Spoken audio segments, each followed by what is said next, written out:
Welcome to listening experience number 19, the Euphonium.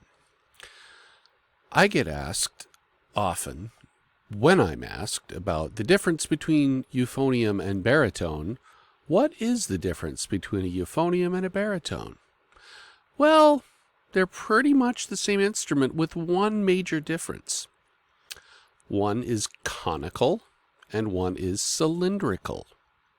A conical instrument, like we've discussed before with a cornet, has the distinction that it gets slightly larger throughout the entire instrument and gives it a more mellow sound, versus a cylindrical instrument, like a baritone horn, which is mostly the same diameter throughout the entire instrument.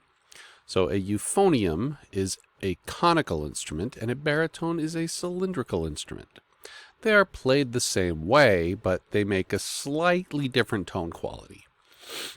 Baritones are usually an easier instrument for trumpet players to transfer to, and they'll play baritone treble clef, which reads just the same as B-flat trumpet music.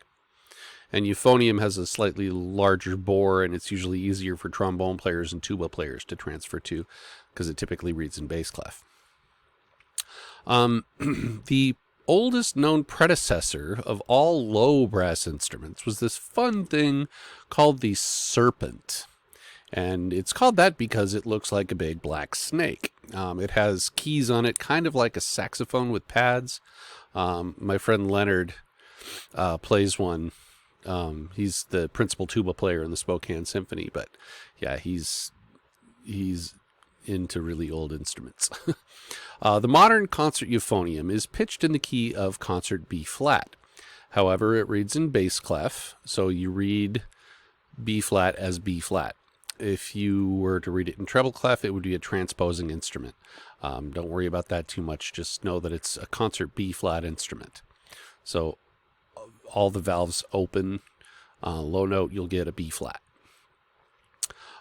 It falls under the category of an aerophone because you use wind to make the sound.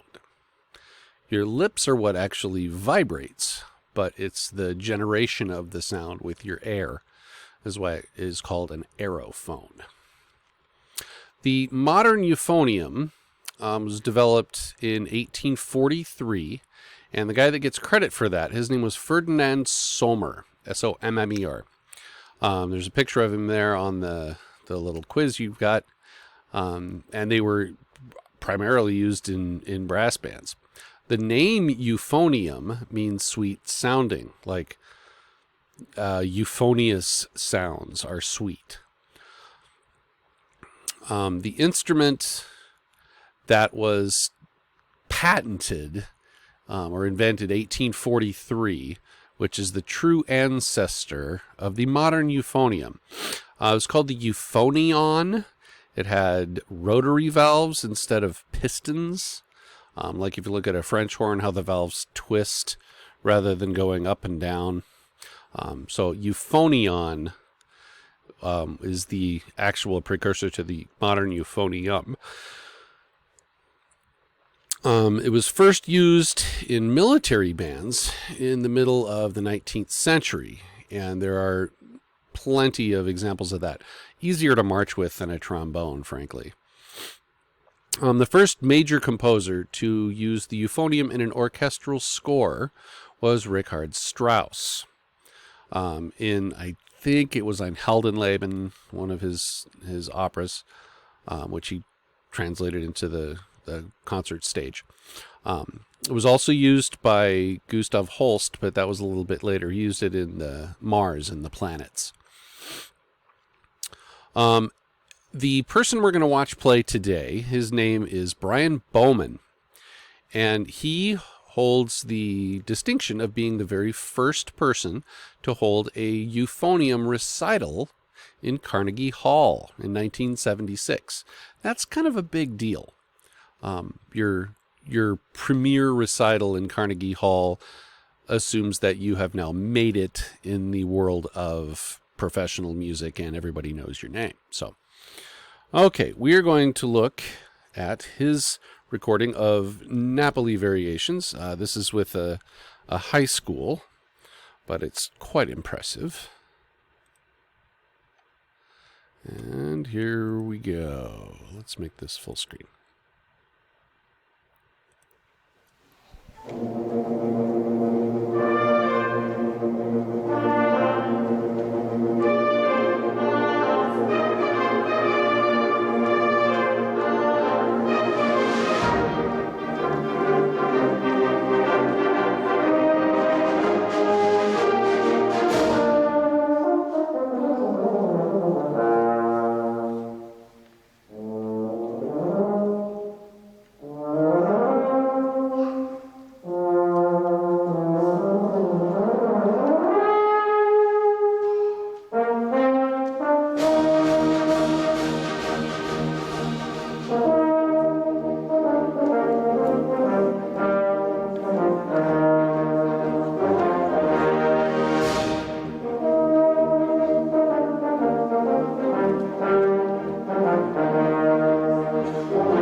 So I've got my